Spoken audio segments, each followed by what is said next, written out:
is entitled How to Reinvent Your Personal Brand After COVID-19. On today's show, we'll be covering what's happened to the Japan Olympics, how to rebrand yourself and your business, and a lot of fun things to do with social distancing. This show is brought to you live from Houston and Dubai with your hosts, Ernesto Verdugo and Dave Crane.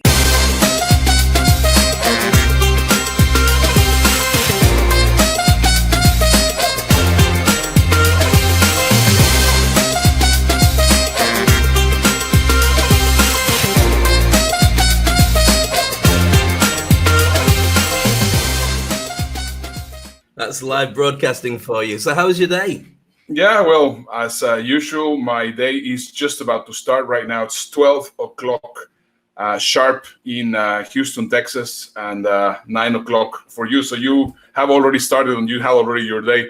Tell us what's up. And there's a new way of looking at your family, by the way. You've got a dog as well. I've got two dogs. I've got my wife, I've got my daughter, and they've changed now from being my family to becoming my work colleagues, which is the thing for anybody who's working from home. Okay.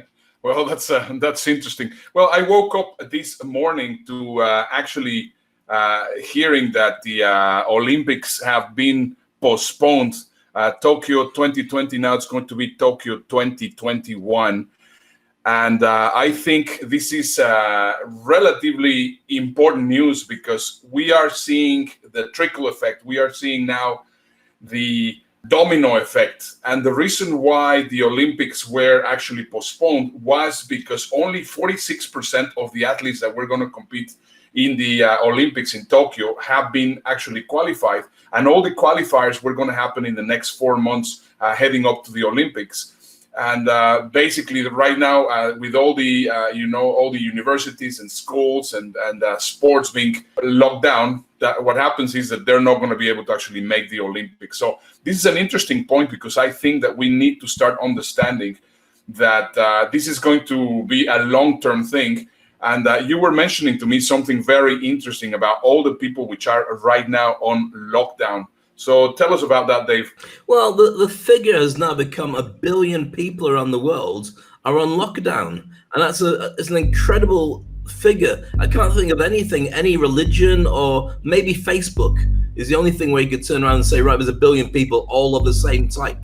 But for that to go around the world is incredible that people have made that decision, but there's still people crazy who are going out and not doing social distancing. We're going to tell you about some social distancing fun a little later on. Now, that's a nice drone shot. Where are we there? That is actually drone shots from Boston, which is just interesting to see what's actually happening in every single one of our cities. And that's one of the reasons why we started we started getting in touch with people that we know around the world so that they will let us know what's going on. Right now we're seeing here Fenway Park. I'm a big baseball fan. We see it's completely empty. So they are taking it very serious because right now the epicenter of infections in the United States is actually not far away from Boston. It's actually in New York, and it is really growing very strongly. So right now, that's one of the reasons why we want to find out what's going on with all the people. Possibly you can tell them, Dave, a little bit of what we are planning with our field correspondents. Yeah, we've got our roving reporters who are very good friends of ours and incredible speakers all around the world who'll be joining us and giving us live input from wherever they are as to what they've been up to and what they've been doing. I think we're all going to get everybody saying, I'm sitting in the front room watching TV, what do you want to hear? But we'll see if they get more interesting results if anybody goes into the garden or wanders into the middle of a road and so on. And so hopefully it'll be fun to catch up with some of our dear friends. And one of our very best friends is a gentleman called Michael Diedrich, who's actually a massive star on Dutch TV. And he's a dear friend of ours, known him for many years. And he's become the breakaway star on a show called 100 to 1 or something. What's it called? It is called... Yeah, I'm not sure exactly what it is called. We can So we've got 100 judges and a talent competition, and every judge is a bit flamboyant, and we get to choose what score of 100 every artist gets. But Michael has just become the star that everybody turns around, and his opinion is more important than anybody else's. A bit like Simon Cowell, and that's happened in the last year and a half. So he's gone from being our normal friend to being our superstar friend. So I don't know if he'd still talk to us normally, but I think he'll be talking to us very soon on the show. Yeah, let's see. Let's go with Michael all the way to the Netherlands. Hi, Dave. Hi, Ernesto. This is Michael Dieterich coming to you live from the Netherlands. Here, the situation very similar to everywhere else. I find that some of the Dutch are still being a little bit obstinate about staying indoors. Please, people, stay indoors if you can. My message today is I hear a lot of people in life always saying, oh, I'd do that if I only had more time, or oh, I wish I had more time. Well, I'm trying to find the silver lining in this situation, and that is a lot of us have time. So binge that series that you wanted to watch, learn a new hobby, get that extra room painted that you've been talking about. There's so much you could be doing right now. And instead of just sitting there going, oh, I'm bored. Yeah, you can be bored, but you could also be using this time. So try and find the blessing in this horrible time. Back to you guys in the studio. And, thank you, Michael. One of the things that I think is actually very important that we talk about is right now, one of the things that I am finding absolutely crazy is all these people which are, going outside there, and they're going and wearing the mask, wearing your crazy mask. I've been wondering, well, who actually should really wear the mask? Is it going to be the sick person, or does it have to be the healthy person? The helper. Yeah, it's really strange because when I went shopping the other day, when I did that bulletin yesterday, I went and I said, look, are there any masks available I could buy? And we said, yeah, there's a big pile here. I brought them home, I bought a pile, opened them up, and they're just pads to put inside your mask. So unless you want to walk around holding it up like a big mustache, it's of absolutely zero use to you. But in Dubai, the government said that if you are going to go out, please wear masks.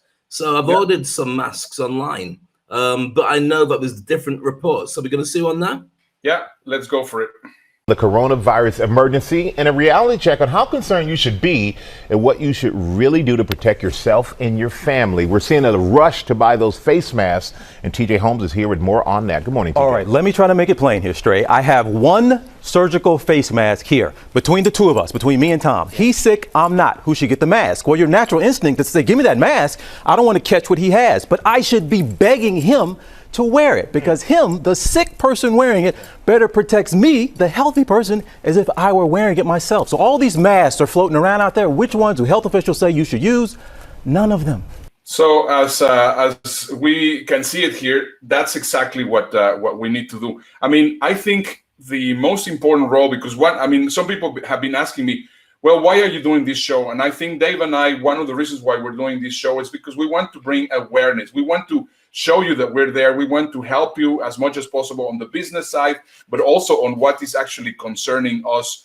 And what we think it's very important is that everybody knows what they need to do, because it's incredible ignorance which is happening right now. I mean, I do not know, Dave, if you have seen what's actually cooking right now with the Corona beer. Yeah, I was just going to do a back comment on the masks that Andrew Cuomo in New York has spent. He's bought about 2 million masks apparently, and he's had to pay 5 times the normal rate of the masks because he's bidding worldwide for them, and so they need them desperately. And so, of course, it's a market force that they can just drive a price up, and we have no choice but to buy them. But interesting, you talk about Corona and Corona beer, because they were talking about the fact that initially we're doing really well. We're going up 5% in our sales, but I'm not sure if that's the case now. Yeah, it isn't. I mean, this is one of the weirdest things. So this is a video that we got from the UK, and this is quite interesting. This is in a liquor shop, and what's going on. So let me just show the video. Now I know we share this country with a bunch of utter fruitcakes. This is the beer section. Utterly empty except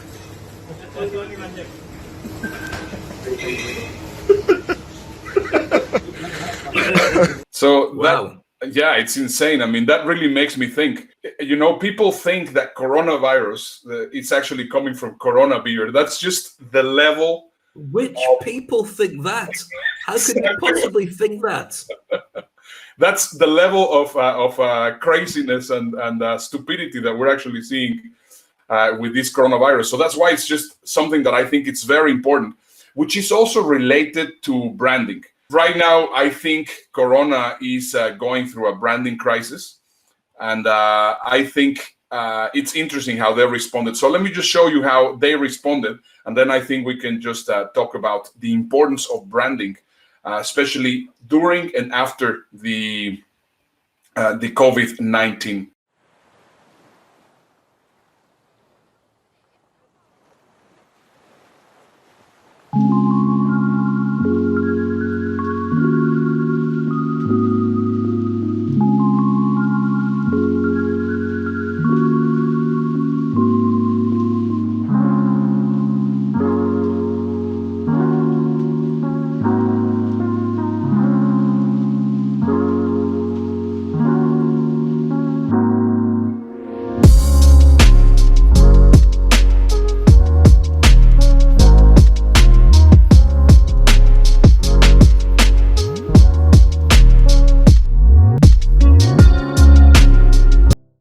I think they've gone the wrong direction of saying you're stupid, we're drinking beer, and you've got no idea. I think we've got to turn it round and say we appreciate the fact that some people think it's related. It's not. If you've got people that daft thinking that Corona beer carries the virus, you have to speak to them in a way that you would do to daft people. You can't be subtle, and you can't be double negative, doing a slow, chilled out video, tutting up the audience. Well, all that makes people do is go, well, I'm glad you're happy. You can stick your beer.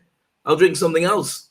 And I think that during the time that people are stuck away in quarantine, Corona beers would have gone down very well with a lot of people. So it's a perfect opportunity for them to drop the price, get people really interested in it again, and they can do something with it. So I think there's a challenge for many people who were out there doing stuff to have to reinvent themselves anyway, because the world will not be the same after the COVID-19 disappears. So you have to realize the world that you're going to be in as a direct result. Yeah, that is exactly what I believe also. I mean, life will never be the same again. And I think we're going to have to get to a point rather earlier than later in how you're going to be presenting yourself during the COVID-19 and after COVID-19, because Corona, I think, one way or the other, that was the first response. That was the first response. I agree with what you were saying. That might not have been the right response.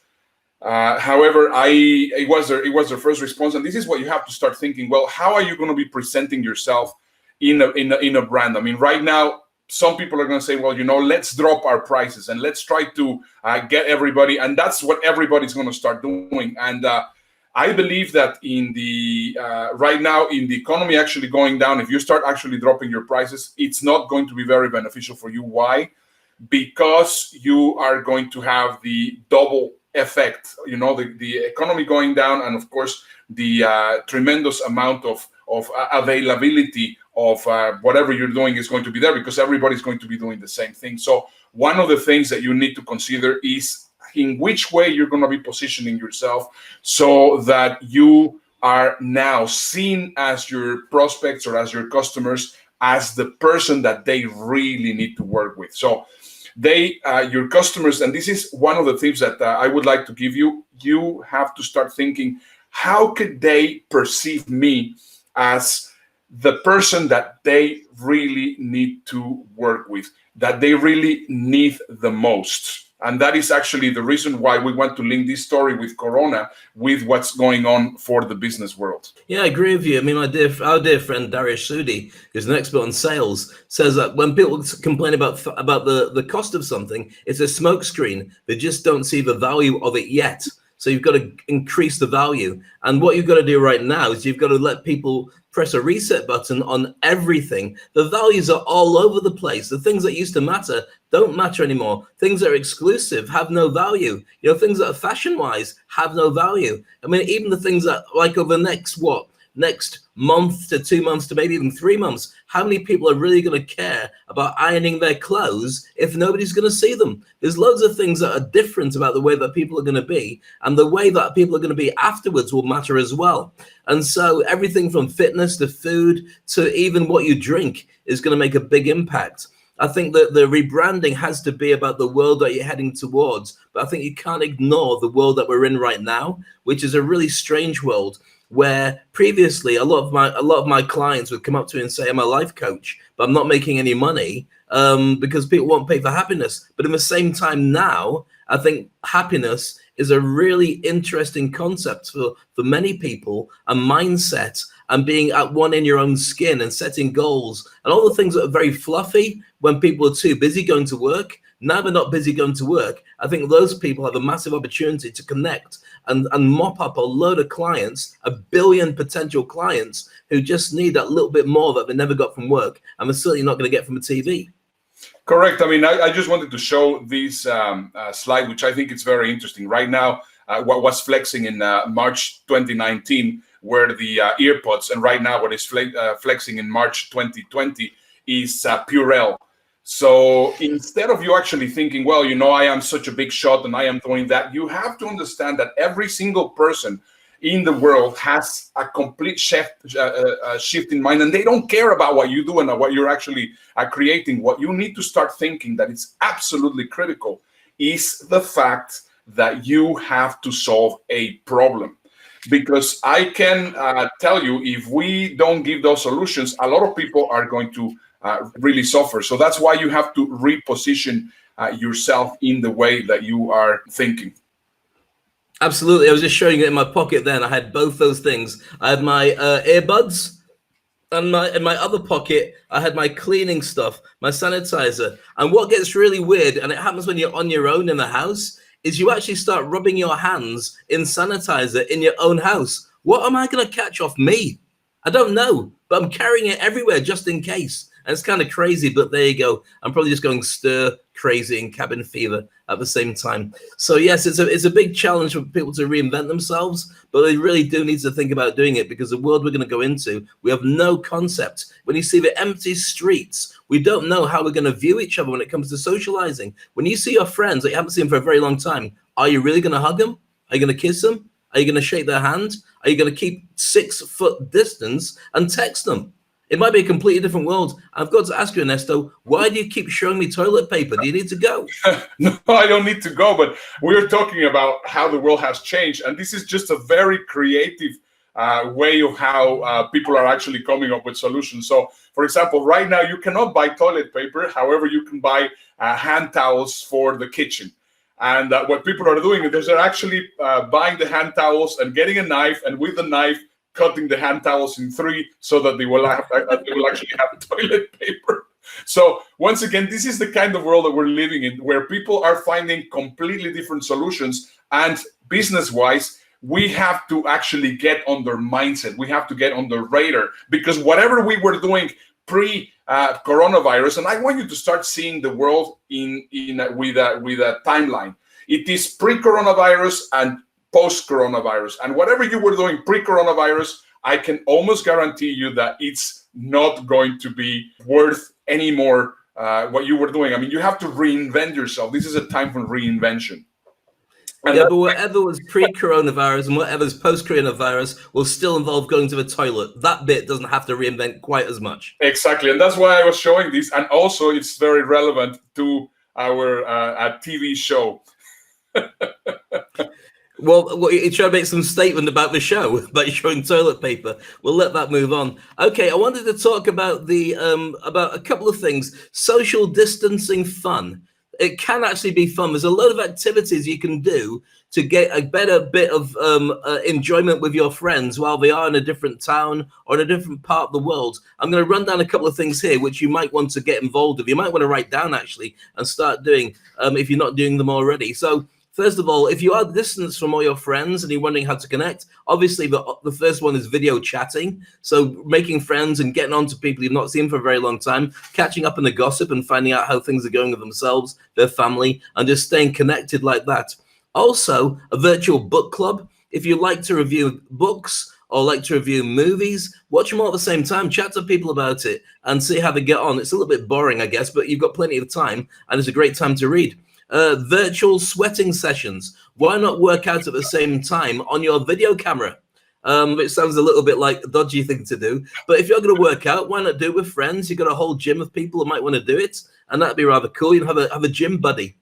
And that leads to another conversation we need to have at some point, you and me, Ernesto, not about seeing ourselves in the gym, but about working out. Once again, I mean, we're just running out of time, but once again, there's no time for the fitness challenge. So I think we're going to have to actually postpone it for tomorrow one more time. No. Yeah. No. Shame on you. Okay, well, okay, all right, fine. It's becoming a fatness challenge when it comes out, by the way, but we'll see. I'll say a couple of things here. So you can do an online course together. You can do virtual cookery. So if you've got ingredients for something in the house, you might as well cook it on video camera and eat at the same time, maybe sharing ideas. You can have a virtual happy hour. This one's going to work, especially if you've got lots of corona. So you can declare happy hour and just have a chat like you were sitting in a bar or a restaurant with your friends, like that. That's kind of cool. You can do it at the same time every day or do it all day because you're not going to drive anywhere anyway. You can get out of the house by doing a virtual tour of museums and places like that. Many of them have a virtual tour you can take. You can take YouTube tutorials. You can also learn an instrument. There's tons of apps for that. Learn a language, do a group crossword, and also, this is my favorite, and I haven't done it yet, have a Netflix party. I didn't realize there's a setting on Netflix where you can watch a movie at the same time as your friends, start and stopping at the same time, and a little bar will come up where you can add comments. So if you've got friends around the world watching this premiere or watching this movie or this TV show, you can all chat to each other and say what you think. That'd be rather cool, and you could never do it in a cinema anyway. So that's a great way of making sure that social distancing can be fun, despite the obvious fact of having no friends. Dave, I love that you get so excited about sharing all these ideas, but we are actually running out of time. So once again, I think it's a very good idea that we continue doing this show because I'm sure that we're bringing you valuable stuff. Make sure to watch us tomorrow. Once again, this is Ernesto Verdugo and Dave Crane, and this was the Toilet Paper Diaries.